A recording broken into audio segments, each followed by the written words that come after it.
साथ मौजूद हैं सोशल एक्टिविस्ट बीजेपी के senior vice president Ravindra Kumar Bita ji. क्या कुछ कहना चाहेंगे जो आज प्रेस वार्ता को लेके?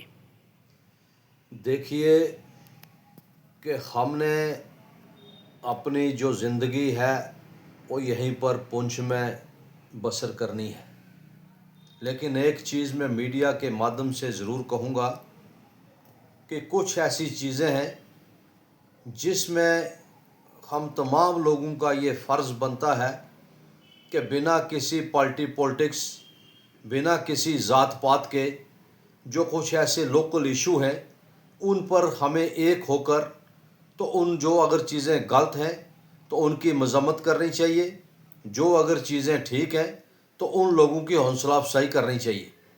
जैसा कि हाल ही में मैं आपको एक बात बताता चलूँ मीडिया के माध्यम से कि मेरे पास कुछ पेरेंट्स आए, वो कहने लगे जी बच्चों के एग्ज़ाम चल रहे हैं लेकिन ये जो साउंड सिस्टम माइक जो है जितने रिलीजियस प्लेस हैं उन पर लगे हुए हैं, उनकी आवाज़ की कोई हद नहीं है, जबकि सुप्रीम कोर्ट की ये गाइडलाइन है।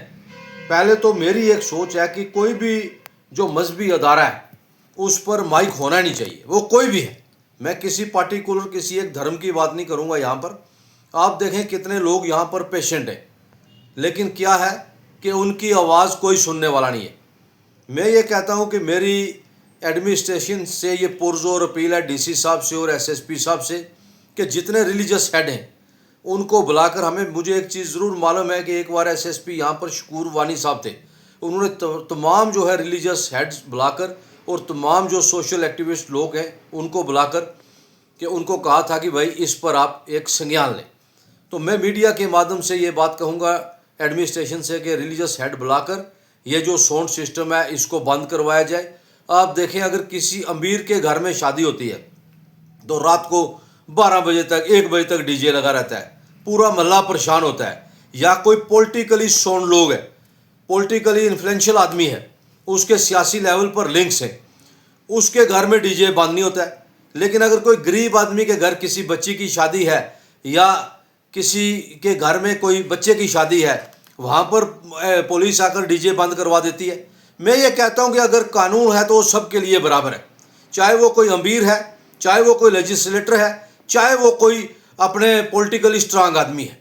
मैं इसी पर इत्तेफाक चाहूँगा। मीडिया अच्छी बात कही आपने, ऑर्डर कोई भी अगर निकलता है तो वो गरीब के लिए है। जिस तरह से मैं समझता हूँ कि कानून सिर्फ गरीब के लिए है, कुछ अमीर लोग ऐसे हैं जो कानून मानते ही नहीं। मैं एक बात ज़रूर कहूँगा, अगर डीसी साहब ने ये ऑर्डर निकाला है उस पर मिनिमम कम से कम अगर 8, 10, 20 लोगों को 50,000 रुपये का जुर्माना होगा, उसके बाद कोई गलती नहीं करेगा। जैसे हमने देखा राजा महाराजों के दौर में किसी बड़े पेड़ के साथ या किसी बड़ी बिल्डिंग के साथ किसी एक आदमी की खलड़ी उधेड़ी जाती थी, फिर लोग डरते थे, कानून को मानते थे। आज कानून को मानता ही कोई नहीं है।